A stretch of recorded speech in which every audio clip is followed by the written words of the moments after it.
Next part of our little session here is to actually make our this drop down here return again, so we can actually see it. In Visual Studio, we're going to add a little bit more code to actually get this to show again. Now we're going to use the same process before, where we target very specific areas. So type in nav space ULLI. So this is the first place we want to go. If we look at our browser, this is the nav ULLI that I'm hovering right now.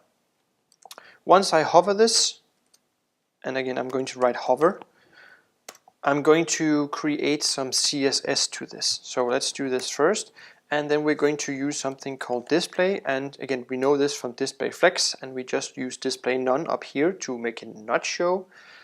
But now we're going to use something called display block. Basically we're just showing it again.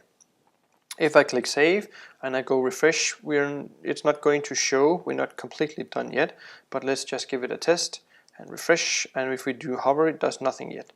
We're hovering over our LI items here, but up here we're actually hiding our UL with this. So you could be inclined to do a hover here, but that's not the element we're actually hovering. We're hovering our LI instead. So we need to add our UL at the back here. So once we hover the LI items, we're going to change the UL. So basically what we have up here to a block instead of hiding it. So click save, go back to your browser and try hovering over it. And now you can see my navigation start showing once I actually hover over my Empire rules right here.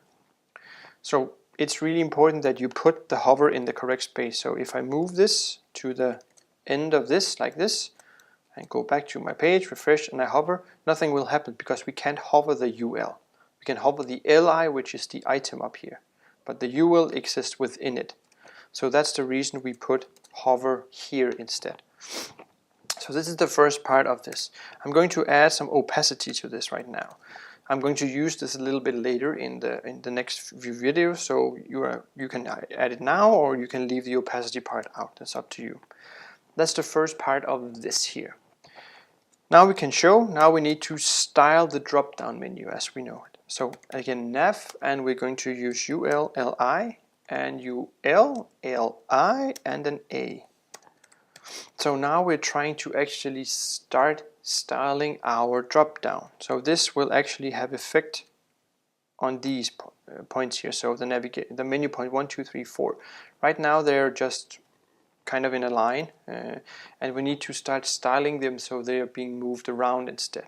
First thing we're going to use is a display, and we're going to use the block part, and we're going to add some text align left to this.